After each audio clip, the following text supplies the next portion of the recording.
뉴스 속 깊숙한 이야기를 들어보는 인터뷰 시간입니다. 오늘은 경제 소식 먼저 좀 짚어보죠. 지난주 증시가 급락한 이후 현재 상황과 서울시가 발표한 그린벨트 해제 요 정책의 장단점은 무엇일지 김광석 한양대 겸임교수와 이야기 나눠보도록 하겠습니다. 전화로 연결돼 있습니다. 교수님 안녕하세요.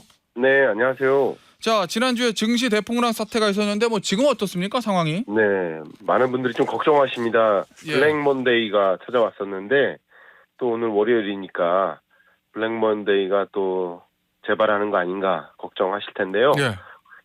지난주 월요일 날 주가가 상당한 속도로 하락했었고 서킷 브레이커를 발동한다든가 사이드카를 발동한다든가 예. 코로나19 2020년 3월 이후 처음 있었던 일입니다. 그랬다가 그 다음날 주가가 다시 반등한다든가 예. 좋지 못한 흐름을 지속하고는 했지만 어쨌든 급락했다가 급등했다가 이렇게 반복하는 현상이 있었고 예. 결론적으로 결론적으로 보면 일주 동안 전주보다 87.76%가 내렸죠. 그래서 2,588포인트로 마감한 상태입니다. 일단은 그러면은 생각했던 것보다는 그래도 좀 회복은 좀 됐다 이렇게 봐야 되는 거예요?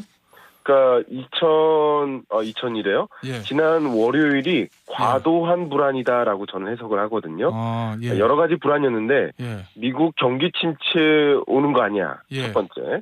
두 번째, 일본의 금리 인상으로 일본으로부터 빠져나갔던 돈, 그걸 엔캐리 트레이드라고 하는데 예. 그게 대량 빠져 들어오는 거 아니야 하는 걱정. 예. 그리고 세 번째가 중동 확전으로 인해 국제 유가가 급등해 버리면 예. 그러면 스태그플레이션 와가지고 금리를 인하하지도 못하고 정말 사면초가에 빠지는 거 아니야 하는 이 세 가지 우려가 집중됐었던 게 월요일인데 예. 화요일쯤 되니까 그게 과한 우려였다. 예. 그래, 과도한 경기 침체까지는 아니네. 아직 엔캐리 트레이드가 대대적으로 가시화된 것도 아니네. 네. 또 중동 전쟁이 확전돼 가지고 국제 유가가 오른 것도 아니네. 그러니까 과도한 불안으로부터 해소되는 그 불안감이 해소되는 그런 국면이 진행되고 있다 이렇게 보겠습니다. 알겠습니다. 자, 그런데 어쨌든 지난 월요일은 크게 빠졌었고 그 폭락장 여파로 이른바 우리가 이제 B2라고 하잖아요. 이제 네, 그렇습니다. 예, 이게 코스피의 B2가 5개월 만에 10조 아래로 내려갔다 이런 보도가 있던데 이게 반대 매매 때문에 청산돼서 그런 거예요? 네, 반대 매매 때문에 청산되는 것도 물론 있고요. 예. 그동안에 주식 투자해야 되겠다. 그러나 돈은 없는데 주식을 투자해야 되니까 돈을 빌려서 투자하는 거죠. 이른바. 그게 이제 B2고요. 그 B2를 계산할 때 우리가 코스피나 코스닥 시장에 신용거래 융자 잔고가 있습니다. 이게 17조 1천억 원 정도 됐었는데 네. 증시 급락 이전 1일 기록 내용으로 보면 19조 5천억에서 2조 3천억이 빠졌으니까 예. 어떻게 보면 B2가 많이 해소됐다라고도 볼 수 있고 코스피 시장만 놓고 보면요. 예. 1조 1천억 원 정도가 신용거래 융자 잔고에서 줄어들었습니다. 그래서 10조를 밑돈 건 예. 10조 지금 9조 8천억 원 정도를 기록하고 있는데 10조 원 신용거래 융자 잔고가 10조 원 아래로 내려온 게 지난 3월 초 이후 5개월 만이거든요. 예. 그만큼 B2 현상이 좀 해소되고 있다 해석할 수 있겠습니다. 자, 코인 시장은 어떻습니까? 네, 코인 시장도 예. 역시 이 불확실성에 가장 민감하거든요. 그렇겠죠. 이 공포에 가장 민감. 사실은 주식보다 주식보다 더할 것 같은데. 그렇죠. 예. 변동성이 더 심한 자본 시장이라고 볼 수 있겠거든요. 예. 그러니까 당연히 월요일 날 블랙 먼데이 때 코스피가 떨어지면서 일본 증시가 떨어지면서 이 비트코인도 같이 강하게 떨어졌었고요. 네. 과한 공포감이었다라고 해석하는 과정에서 다시 비트코인 가격이 오르는 역시 이런 롤러코스터장이었다라고 해석할 수 있겠습니다. 알겠습니다. 자, 교수님. 네. 예상이 중요한데 이제 제일 투자자들한테는 예. 이번 주 어떻게 될 거로 보세요? 이게 또 한 번 폭락할 가능성이 있어요? 아니면은 이제 회복하려면 일만 남은 건가요? 또 한 번 폭락할 가능성이 없다고 할 수는 없습니다.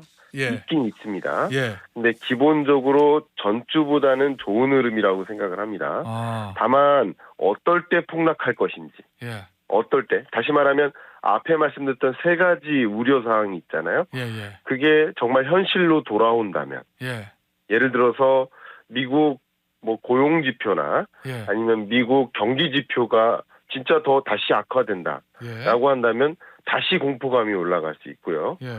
또 일본은 추가 금리 인상이 좀 어려운 상황입니다만 예. 미국의 뭐 B컷 금리 인하가 가능하다라고 느껴지는 과정에서는 그러면 미국과 일본의 금리 차가 줄어서 엔캐리 청산 절차가 정말 일어날 수 있겠구나. 이런 것들, 이런 변화들이 있을 때마다 다시 한번 그 공포감을 느끼면서 주가가 조정되는 일이 있을 텐데 네. 저의 생각은 전주 월요일 블랙 먼데이 때보다 더 강하게 조정되기는 어렵지만 이런 거시 지표들이 발표됨에 따라서 추가적인 조정은 충분히 있을 수 있다 이렇게 의견 드리겠습니다. 알겠습니다.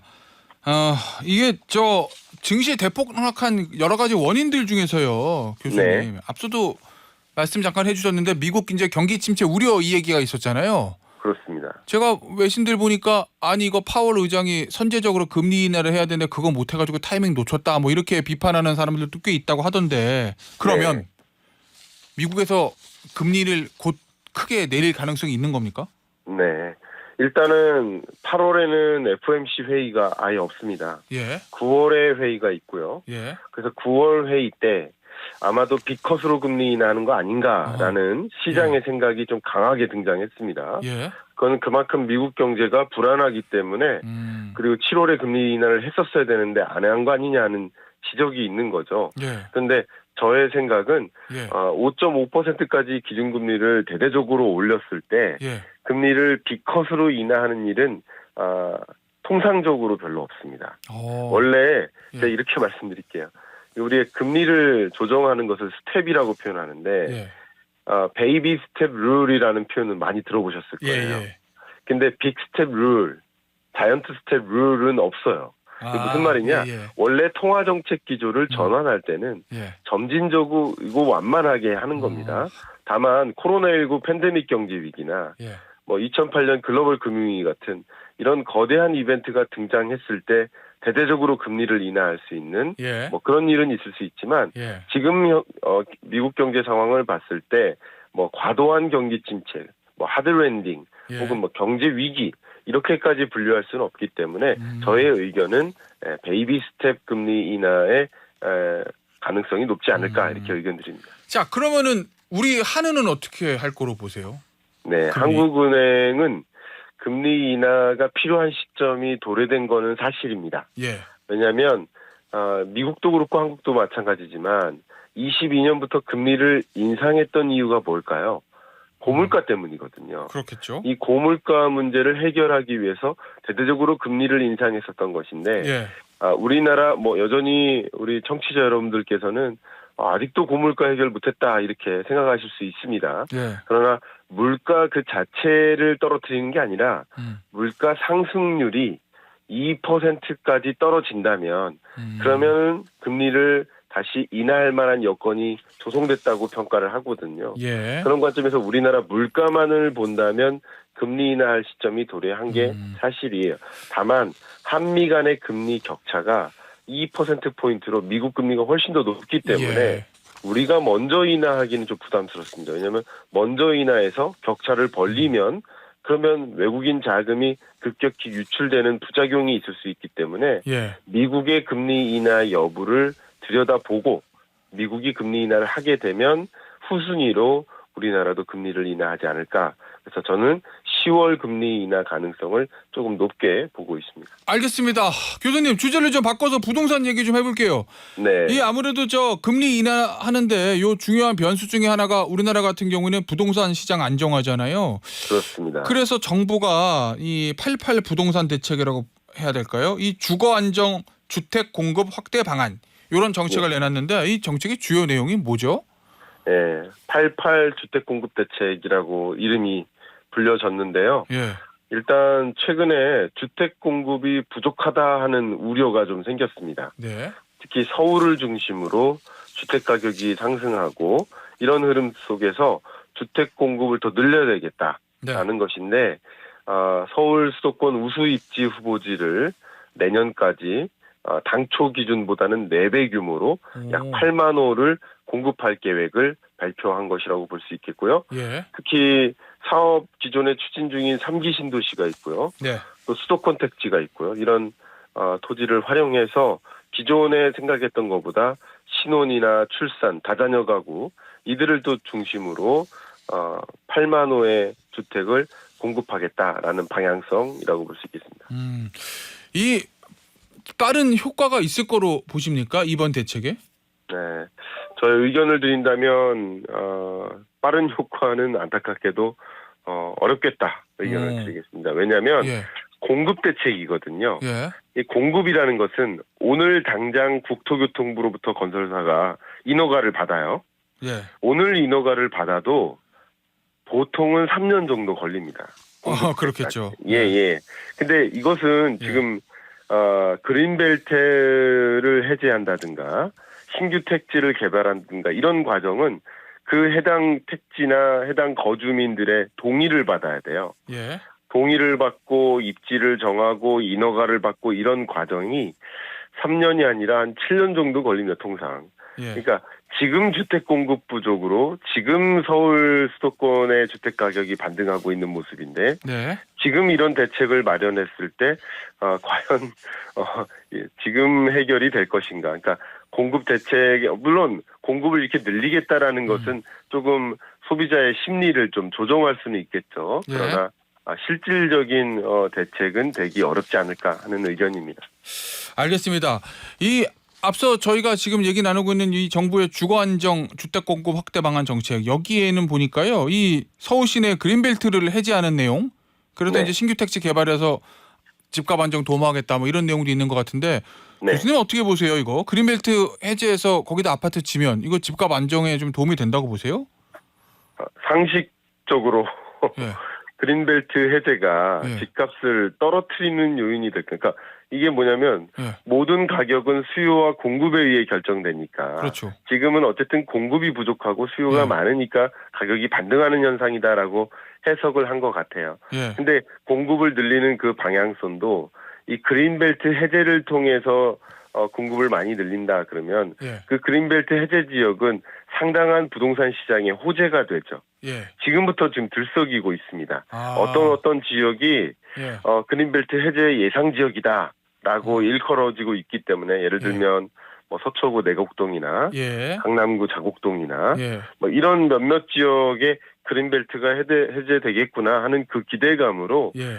이미 꿈틀거리고 있어요. 이런 것들이 뭐냐면 상식적으로 그린벨트 해제를 하면서 거기에 대형 개발 소식들 이벤트들이 등장하고 그러면서 주택 가격이 상승하니 예. 이게 정말 집값 안정을 생각하는 대안으로서 마련한 정책인가 하는 의심은 좀 들게 만듭니다. 아, 그러면 오히려 오를 가능성이 높고 그 해제 예상 지역을 중심으로 해서 투기 가능성이 있을 수도 있다 이런 말씀이신 거죠? 네, 투기 가능성 때문에 더 많은 돈이 몰리니까 예. 집값 상승 여력이 있는 것이고요. 예. 지금의 시장 분위기는 약간 똘똘한 채 이런 분위기예요. 예. 그러니까 똘똘한 채라는 분위기 속에서 지방에서도 서울을 그러니까 지방의 주택을 매도하고 서울의 주택을 매수한다든가 예.